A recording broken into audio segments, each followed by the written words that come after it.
moment now. Hey, there we go. Hey, we're There you live. go. So I'm Charlie. This is Alex. Hi, Alex. How you doing? I'm doing good, Charlie. Awesome. How are you? I'm doing fantastic. 2022 is off to a smashing success for a lot of things, and I'm super bullish on the way things are going. And I always like to get to chat with other folks, especially some folks that have been fairly successful and doing some nice things and have a few things to say that got, you look good, by the way. So, for what it's worth, full transparency, Alex, you went through the Facebook Ads MBA program, maybe 6 months ago or something like that. And things did fairly well for you since then. And I hear great things from inside the community, by the way. Apparently you're hiring a couple of folks, giving some people some work. And I love that, man. That's what it's all about, man. That community is awesome. Yeah. I honestly, if we were chatting right after the program, I would have been like, the biggest value of the course is definitely the course itself and the one-on-ones. And then that gets you so far when like you're a solo, right? Like, yeah, I'm managing all these clients like independently. And then I hit like another issue, right? Which is like scale, efficiency, bandwidth.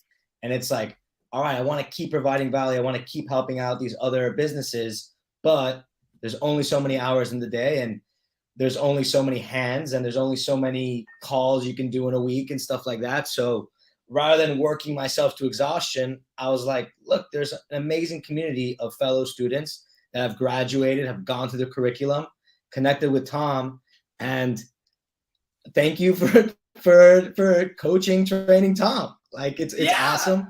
We have a great working relationship, and I look forward to like our relationship like going even further, additional opportunities that may arise from it. But yeah, I mean, wow, where's it to be? I think since we last spoke, I broke the 30K MRR, and then I lost a massive client, which is always like, it's a scary thing, right? Like, oh man, like nine in recurring revenue out the window because of partnership disputes. And it's just like, damn, what am I going to do? Like, it's like, stay the course. People will come knocking. Don't worry about it. And now back up to it. It was like a 30 to 45 day like dip in MRR, but secured the next client, already delivered incremental value to them within the first month. And now it's like, all right, now I got pipeline. Now it's just like, how do I onboard it from the pipeline? How do I make sure that there's structures, procedures, and everything just in place that everything can be smooth? And now it's just, instead of rowing the ship, maybe a little bit more like on a sail ship now on the top of the mast, just making sure everything is working good, making sure everyone is being treated fair and equitably and compensated correctly for their time. So it's been quite a start to the year, man. Super excited. And everyone was, super worried about Q4. Like, oh, December is going to be crazy on Facebook. Like some of my clients like had their best months in December. And I was actually like speaking with some people, and like most people always say like December is a hard month. December is always a hard month, like even outside of ecom, right? Like taking like a service provider, let's say like a video production company, right? Like December's slow because like our prospects are in holiday mode. They're looking to spend money in other areas, so they're not going to allocate it, right? And like just keeping up with the mindset stuff that comes on in the course too, I was like, no, like that's a terrible mindset. Like December is going to be a phenomenal month. We're going to launch Golden Bear. We're going to get into some DCT. It's going to be a great month. Like we're kicking things off right. We're going to end the year on the right foot. Lo and behold, December is their best month of the year, right? Like just bananas. Like have another biotech medical food company. CPA in November, 90. CPA in December, 55. AOV in November, 60. AOV in December, 95. Cost to acquire a new customer, 56, meaning that most of the customers are brand new in December. And it's just like, you can position any month to be the best month if you want it to be, just with the mindset. Of course, there's seasonality, right? Let's not get super bullish here that you could hope and everything is going to go perfect. There's realities of life, but just coming into that every day with the expectation of like, we're just going to make this week better than last week, this month better than last month. It's such a simple thing to follow, right? Like just make everything better than it was the day before, the week before, and we'll be in a good place. Yeah. I love it, man. And first off, mazel tov for flipping that thing on somebody and just making it the best ever. Because that's all that we need to be doing, right? Is that directional change and making things happen. And, you know, that mindset stuff. I mean, in the MBA program, you start off with that mindset stuff, right? And it's really like, all right, let's reprogram your brain to like, we're going to be successful, right? And you know, some people think it's like a bit of a woo-woo thing or whatever, but like, it's fundamental. Like, if you go in expecting things to be hard, don't be surprised when it's tough. If you go in knowing you're going to crush it, and you have the systems and the process and the direct support in the back end to make it work, it's going to be hard to fail. You know what I mean? Yeah. And I love what you said about that stuff, because, you know, I think that's such a big piece. And, in 2022, I see so many people worried about the future of Facebook ads and the future of e-commerce and future of D2C. And they're like, well, pixels and tracking and all of this stuff. And it's like, that doesn't really matter. Like, you can still be successful. Like, I try to tell people, attribution, the idea of your pixel and credit, was a tool designed by digital marketing platforms to take credit for work so that ad agencies would give them more money to feed their profitability motive. Yeah. Ultimately, ad agencies told clients this was a valuable thing so that they could get more money, so they could grow their business objectives. But none of that means anything. There's an old Yiddish saying, where it begins, so it will end. And 50 years ago, businesses were wildly successful with a good ad and a good business model. And there was no such thing as a pixel or attribution. Ogilvy making ads for people. I quote this all the time, but there's a Volkswagen Beetle ad and it says 0 to 60. Yes. Volkswagen Beetle. You know what? I want one. Yeah. Got it. Done. Simple. Right? And there's beautiful like Porsche ads and car ads. There's all this stuff. And I mean, we grew up with the Coca-Cola ad of like the polar bears, right? And just like, oh, give me. I want it. I think I see the same M&M's ad every Christmas, right? Where they're catching Santa. Like, it works. And the reason it works isn't because of ABO. It's not because of some interest group targeting. It's not because of delayed attribution. It's because ultimately a business figured out their model. They figured out the ad. They understood how to respect their customer, and they leaned into what worked because they got sophisticated enough to really be able to understand the impact of business efforts. And in the MBA program, like what we were talking about that you've been leveraging here, which I love, is we talk about why attribution is BS and how to measure stuff across your ecosystem, which I think is game changing. And I love that, you have one of my favorite quotes. It's just like, I just showed everybody my system, like my documentation, and I just started landing clients. It's funny. Kelvin in the program also like literally can't get people to say no because he just shows them the documentation. It's like, well, I'm going to put you through this.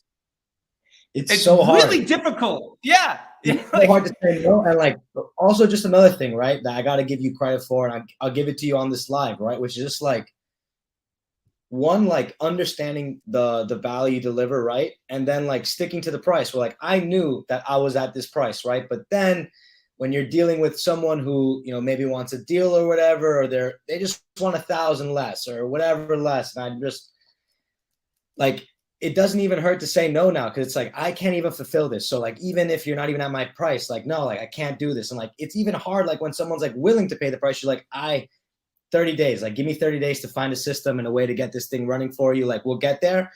And just even now what I'm doing, instead of like pushing that on people, like to make them wait, like now I'm just doing a voice of the customer audit until I can get the media stuff ready, which is like, all right, let's ask a bunch. Like I want to interview 12 to 15 customers. Here are all the questions I want to ask so that we can get concepts that actually move the needle for you. And concept is a sales pitch, right? An angle, a reason to buy.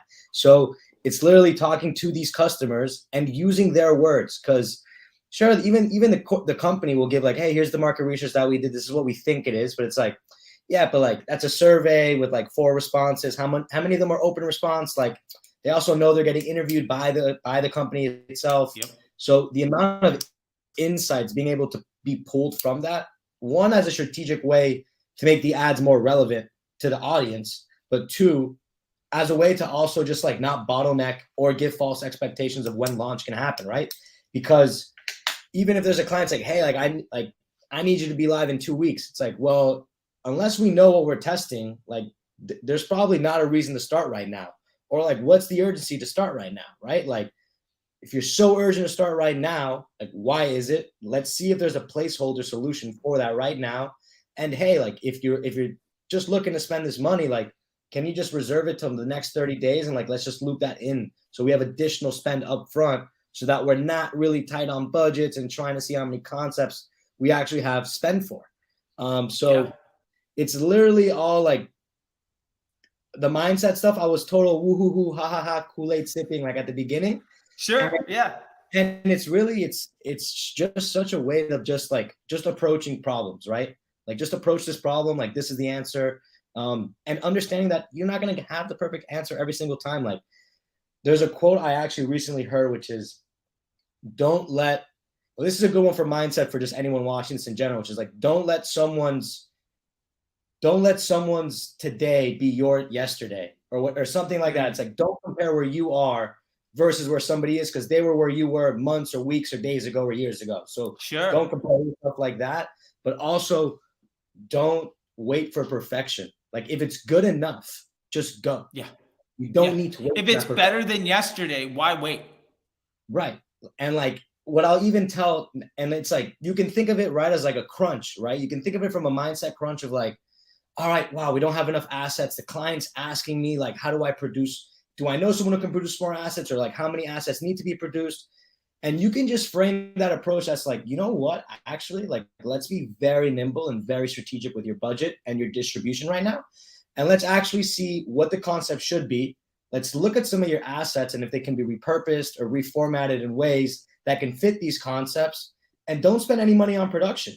And once we're done with this test and we can see what are some winning concepts, not even necessarily that they exit proving ground and they're winning elements, but we have a clear indicator that concept 1 through 2 are killing 3, 4, and 5, like just crushing it. Yeah. Let's wait till we get that data, so then you can spend the money on a quality production and know that's a good concept versus spending the money on a video production and then it didn't even stick. Like this doesn't even resonate with the audience, right? So, dude, yeah, I love that. I mean, I've dropped $100,000 to work with Kris Jenner. I've hired the Harmon brothers, and I lost my shirt both times. Yeah, I had a company where we got the receptionist to shoot a Instagram story in the kitchen, and that ad has made $3-4 million. For the same brand where we paid 6 figures, 7 figures to hire pros. Because at the end of the day, we did the research to understand it's not just crapshoot, right? Like there is a way of legitimately understanding what the market wants from you, right? Like Facebook's a market research tool.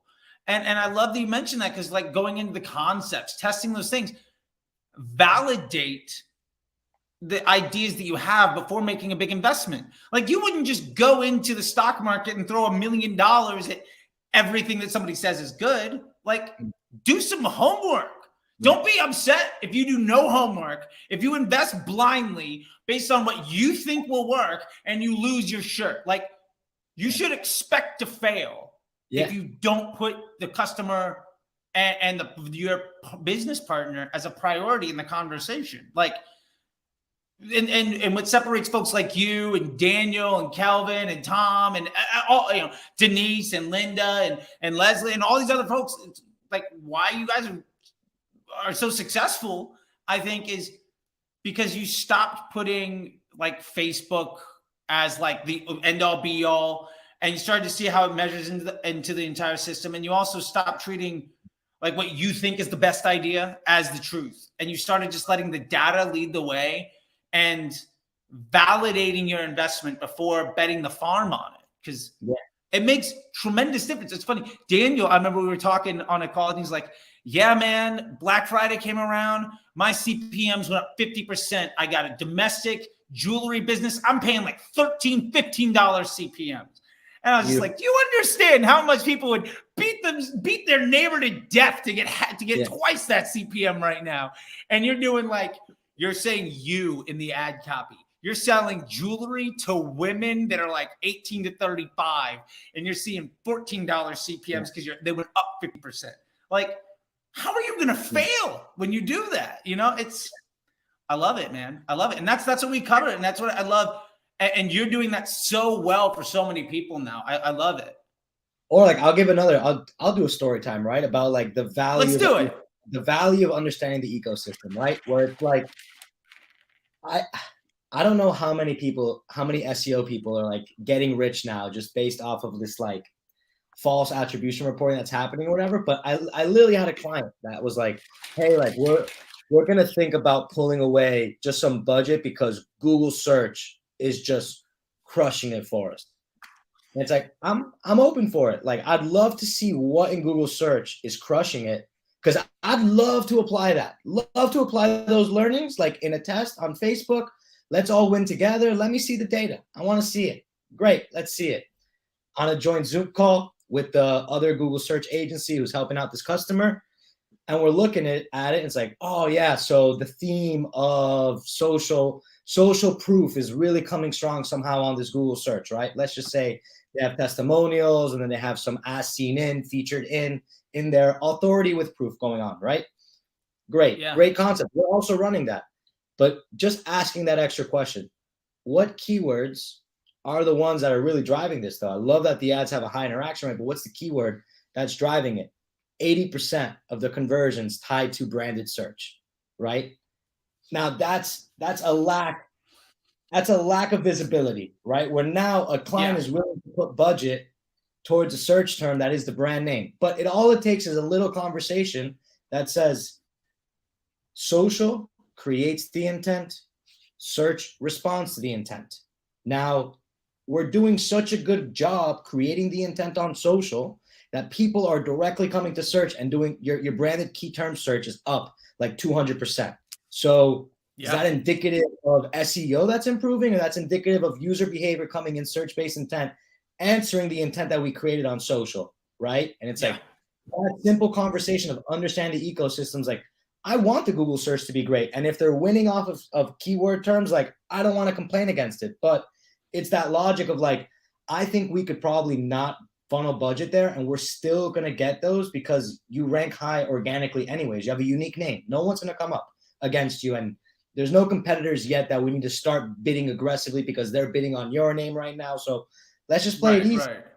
Kept the budget on Facebook, beat the monthly sales target by 8%, right? And it's just having that extra step, having that confidence to ask, all right, you want to do that? That's great. I want to learn more. Why? What's the reason? Coming to the actual reason? Well, we're just creating so much awareness and consideration on Facebook that people are coming in a different time of the day to purchase, because everyone's got this user flow mapping, like prospect sees Facebook ad, clicks, adds to cart, doesn't convert, retargeting ad. Oh, there's the conversion. It's more like sees the Facebook ad, walks the dog, picks up the poop, sees 17 other ads, takes a shower, is hungry in the middle of the night, and forgets he needs a hoodie, right? And it's like, 2 days later makes the purchase. Right. That's human behavior. So like, if that's how we consume, like, let's not think that our target audience consumes any other differently. They consume the same way. So giving things. And they're also people. Yeah.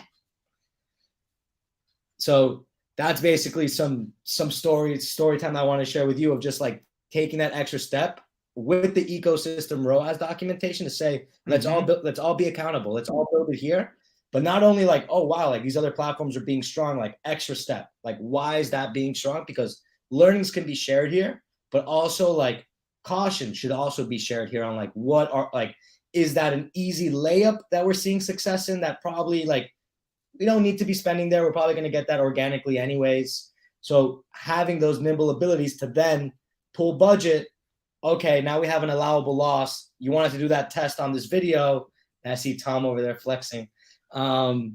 So yeah, just understanding that allowable loss, right? And then using that to test something that the client might have been a little bit iffy about, but now there's an allowable loss. Like, we can confidently test that and know that we'll be in a good place at the end of the month with all the financials. You know, sales isn't going to be upset. Finance isn't going to be upset. We're going to be good.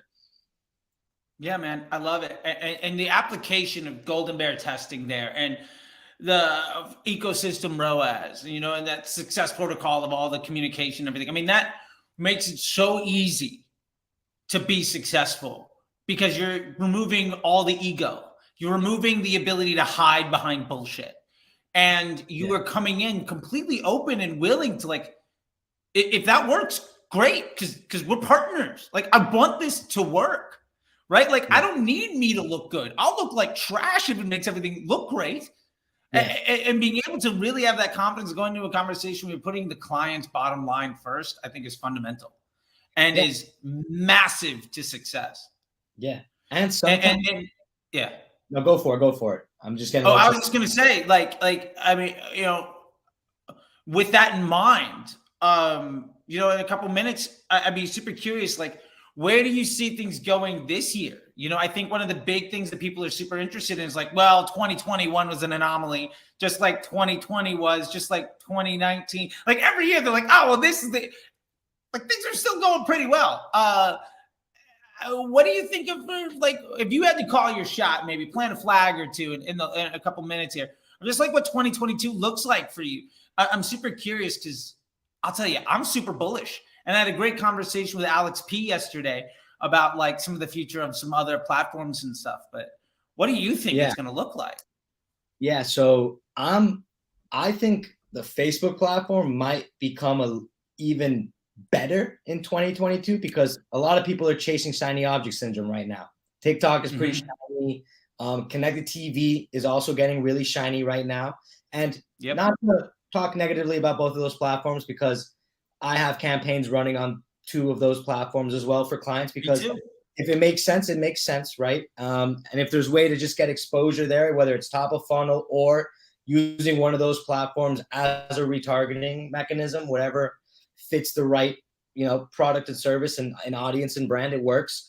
So one, I see Facebook becoming, not that it's going to become 2018, 2000, you know, the early 2010s level. It's just not going to happen again. But yeah, I think it will become not as competitive as you have these other players going into these other spaces now, and dollars are going to be prioritized there as well. But I am bullish as well on like supplementing the pixel, supplementing website traffic by driving sources from these other platforms. So TikTok, I was super, super bullish on, specifically pre-Black Friday and Cyber Monday, like saw incredible success there. But what I've realized is the ad concepts on TikTok are very different from the ad concepts that work on TikTok are very different than the ad concepts that work on Facebook. What I've been seeing success with is like, it's tough to discover a winning ad on TikTok trying to do your framework. Like I'm literally trying, it's pretty similar. Like you got the dynamic capabilities to upload a bunch of different assets together. Like it's kind of there to do a similar framework.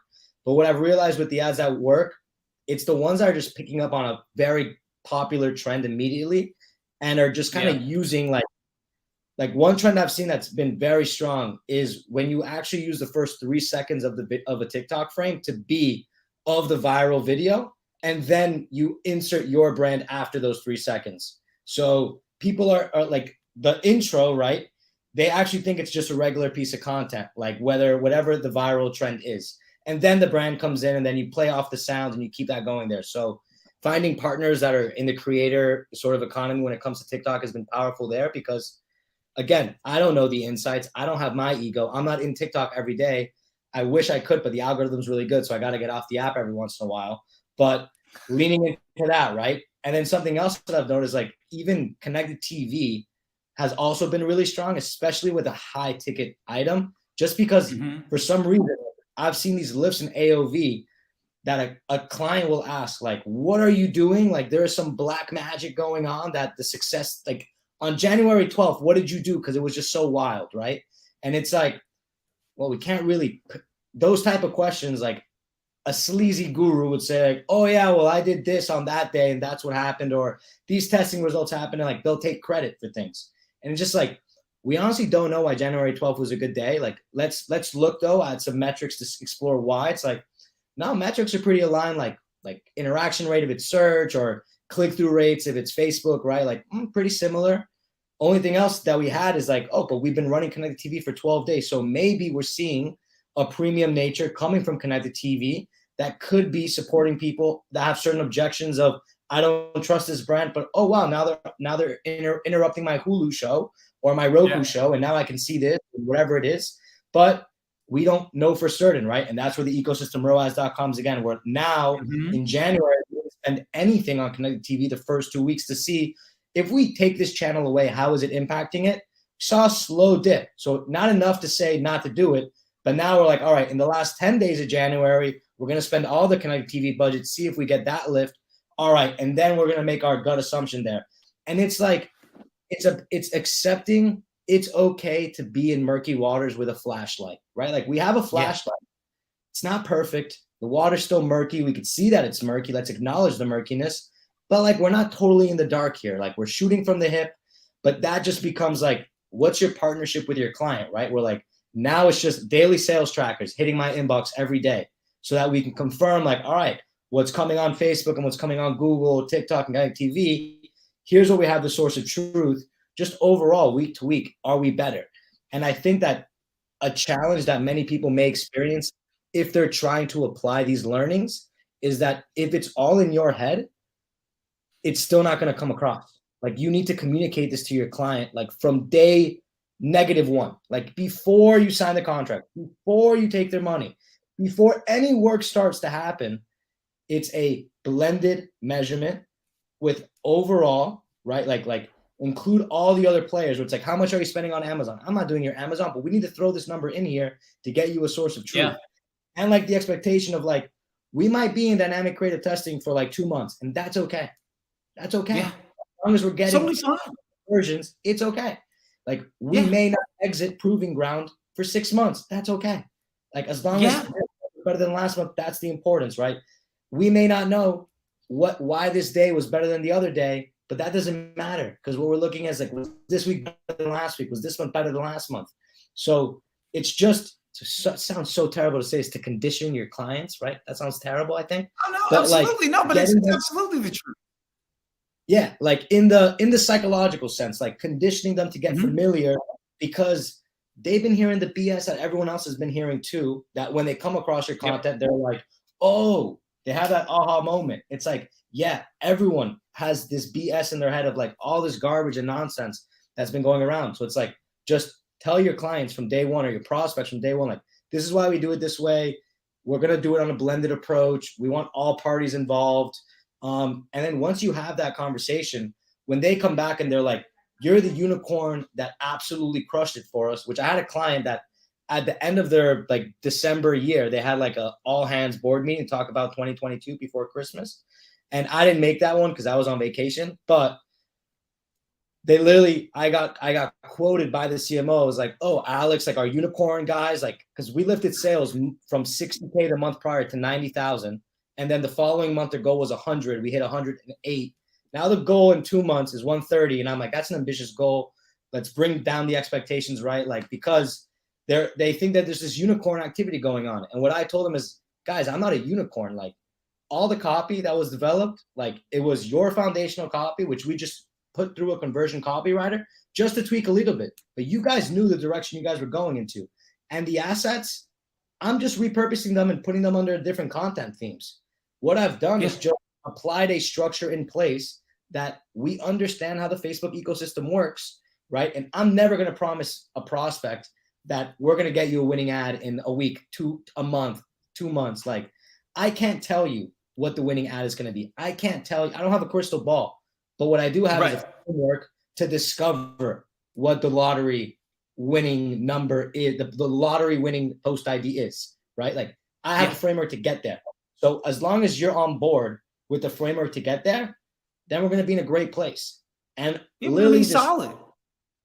And what's shocking is that when a client gives you a compliment and you give it back to their team, just more compliments follow, right? Where it's like, if you were denying the compliments, more are just going to sort of magnetize towards you. It's like, no, guys, like I gave kudos to their entire like marketing associate, analyst, coordinator. I'm like, look, it's Katie and Joe and Jimbo. Like you guys are the guys that made this happen. Like you guys been working on this for 6 months. I just came in for the last 30 days and just reorganized the ad account structure and gave us a testing methodology and framework and a roadmap that we're following. But this is you guys. Like, this is a teamwork that made this happen. I love it, man. Yeah, I mean, that's everything. And I feel like we could talk for, I'm going to have to get you on the D2C coffee shop if that's all right with you, because let's do it. I want to chop it up forever. I gotta go to a client call here in just a second. And so I want to do this. One, say thank you so much. And two, let me leave the opening to the end of this just to be like, let me leave you the table to like, let people know how to talk with you. If people are interested in how to get in touch with you or how you got to this point, like, let me leave that last word to you. And I'll start with just saying, thank you so much again. I miss our chats and I can't wait to do more of them. And thank you so much, man. Yeah, me too. I'd say ways to get in touch with me. Like, I'm most active on LinkedIn, and things that apply to success is like, whether you take Charlie's course or you're in another course or whatever you're doing, you're weighing it out. It's like, you can learn in the moment, but then you have to keep learning. So something I'm actually doing on LinkedIn is I'm hosting a marketing book club, right? Because you can't ever stop learning. So we got all these books that we're reading together as a community about building positive habits, understanding consumer behavior. You know, Malcolm Gladwell, Ogilvy's here. We got Jonah Berger, like a ton of like very, very strong psychology, marketing driven individuals that know what they're talking about. And we don't know what we're talking about, but these guys do. But we do know what we're talking about once we read them and come into a community and learn together. So if anyone's a reader, wants to get involved in a marketing book club, hit me up on LinkedIn. The community is not built yet. We're building it as we speak. But hey, if anyone's interested, love to have them in. And I love it, man. Lorenzi, just as it is down there. I know it's a tough last name to spell, but find me on LinkedIn.